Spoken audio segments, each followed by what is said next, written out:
Hello friends, आप देख रहे हैं सच्ची बात। इस चैनल पर आपका हार्दिक स्वागत है। साथ ही आपसे रिक्वेस्ट है कि इस चैनल को सब्सक्राइब कीजिए, बेल आइकन को प्रेस कीजिए, ऑल नोटिफिकेशन ऑन कीजिए तथा वीडियो अच्छा लगे तो उसे लाइक और शेयर करना न भूलें। अब चलते हैं आज के कहानी की ओर।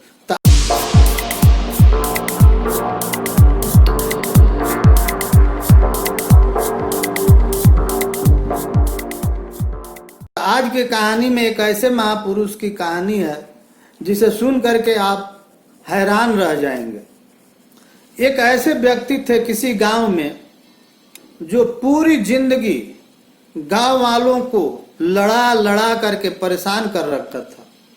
वो आदमी किसी को किसी पर केस करवा देना, किसी पर किसी के साथ झूठ बोल के लड़ाई करवा देना, यही उसकी जीवन चर्चा थी और इसी में उसका मन लगता था और यही काम उसे भाती थी और वो कोई दूसरा काम नहीं कर सकता था। पूरे गांव के लोग उससे परेशान रहने लगे। पूरे गांव के लोग उससे मुक्ति पाना चाहते थे कि यह व्यक्ति कब मरेगा कि हम लोगों को मुक्ति मिलेगी। लेकिन वैसे व्यक्ति को मृत्यु भी जल्दी नहीं आती है।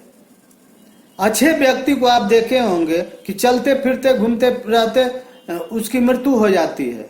अभी नाश्ता किया, पता लगा कि 10 मिनट के बाद वो संसार छोड़ के चला गया। तो अच्छे लोगों की मृत्यु इसी प्रकार होती है, लेकिन बुरे लोगों की मृत्यु इस धरती पर हिसाब चुकता करना पड़ता है, इसलिए वो लंबे समय तक जिंदा रहते हैं, जल्दी मरते नहीं हैं। तो इसी के लिए आज मैं एक ऐसे व्यक्ति के बारे में चर्चा कर रहा हूँ।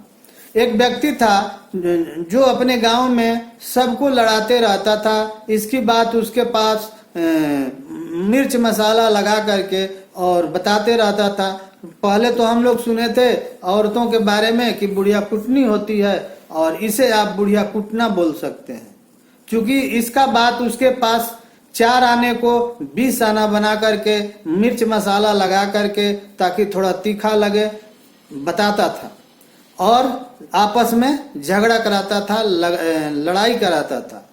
साथ ही उतना से भी अगर उसको चैन नहीं मिलती थी तो वो जाकर के कोर्ट में केस करवा देता था और दोनों अपने लड़ते रहते थे। आपस में लड़ रहे हैं, 16 भी नहीं होने देता था। किसी एक व्यक्ति की ओर से हो जाता था और उसके बाद वो 16 होने नहीं देता था।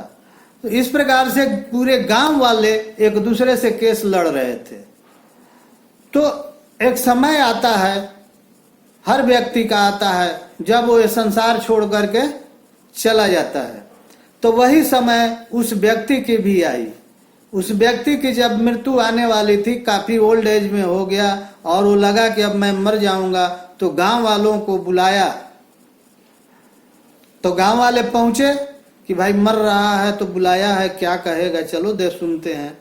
बोला कि भाइयों, मैंने अपने पूरी जिंदगी आप लोगों को परेशान किया, तबाह किया, इसलिए आप लोग मुझे माफ कर देना।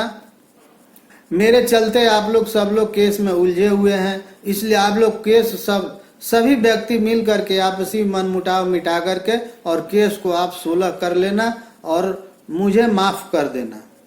और एक चीज और, जब मैं मर जाऊं तो मैंने इतना पाप किया है कि उसका दंड आप लोगों को ही देना है। करना यह है कि एक भाला गाड़ करके और जब मैं मर जाऊं तो मुझे उस भाले के ऊपर बैठा देना है और वहीं पर आप लोग रह करके और मेरे लाश की रक्षा करनी है। तो ये बात लोगों को लगा कि ये बहुत अच्छी बात बोल रहा है। तो ऐसे में जब वो मरा तो गांव वाले को पता चला कि मर गया।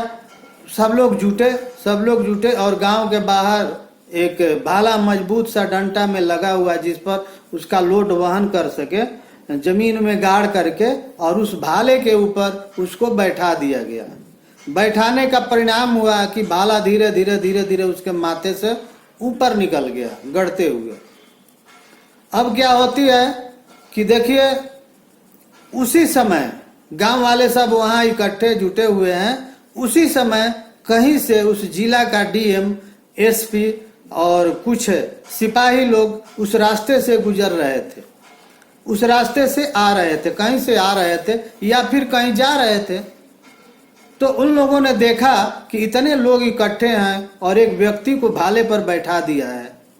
अब क्या है, अब एसपी और डीएम दोनों मिलकर के ये आदेश दिए कि इन सारे लोगों को पकड़ करके और एफआईआर करो और सभी लोगों पर मृत्यु का केस चलाओ कि इन्होंने मर्डर किया है इस व्यक्ति का। ये व्यक्ति जब इस भाले पर बैठाया होगा तो कितना बुरा अनुभव करता होगा, कितना दर्द से कराहता होगा और जिस कारण से ये मृत्यु को प्राप्त हो गया। तो सारे लोग, पूरे गांव वालों पर पुनः प्रशासनिक केस हो गया कि ये सारे लोग मिल करके एक व्यक्ति का मर्डर किया है, मृत्यु को पहुंचाया है। तो इस कहानी से आपको क्या शिक्षा मिली, ये कमेंट करके जरूर बताइएगा। और मैं ये कहने वाला हूं कि वह व्यक्ति, जो व्यक्ति सातिर होते हैं, जिंदा में तो परेशान करते ही करते हैं, मरने के बाद भी कितना बड़ा परेशानी देकर गए। वो जानते थे कि मरने के बाद मुझे भाला पर बैठाएगा तो कुछ न कुछ करामात होगा ही होगा।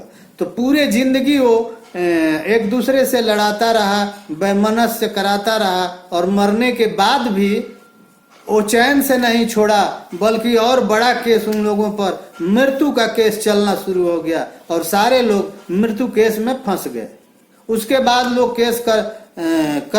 केस लड़ते रहे, लड़ते लड़ते धीरे धीरे लंबे समय तक केस चला। उसके बाद वो लोग केस से बरी हुए। ये प्रूफ हुआ कि वो व्यक्ति मर चुका था और उसने यही सलाह दिया था कि मैंने बहुत बुरा कर्म किया है अपने जीवन में, इसलिए मुझे आप लोग मरने के बाद भाले पर बैठा के खड़ा कर देना।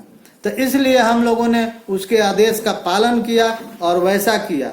यही कारण है कि जो लोग गांव के लोग थे और सत्यता का पता जब डीएम को चला, एसपी को चला, तो उन लोगों का केस एसपी डीएम मिलकर के वापस ले लिए और बेचारे गांव वाले बरी हो गए केस से और अपना अपना कान पकड़ के उठ बैठ किया कि अब हम लोग जिंदगी में किसी के साथ कोई मनस्य नहीं रखेंगे और ना ही कोई केस किसी पर करेगा और ना ही कोई केस लड़ेगा। हम लोग आपसी सहमति से रहेंगे और किसी तरह का मनमुटाव हुआ तो उसको आपसी सहमति से ही सुलझाएंगे। हम लोग कोर्ट का दरवाजा नहीं देखेंगे और अपने बाल बच्चे को कोर्ट का दरवाजा देखने भी नहीं देंगे। हम अपने जनरेशन को इस तरह से रखेंगे कि उन्हें पता चले कि शायद कोर्ट होता ही नहीं है। तो आज की कहानी बस यहीं तक। कमेंट करके अवश्य बताइएगा कि ये कहानी आपको कैसी लगी। साथ ही इस चैनल को सब्सक्राइब कर, बेल आइकन को प्रेस कर, ऑल नोटिफिकेशन ऑन कर, वीडियो को लाइक और शेयर करना ना भूलेंगे। इसी के साथ वीडियो देखने के लिए आपको बहुत बहुत धन्यवाद। जय हिंद, जय भारत।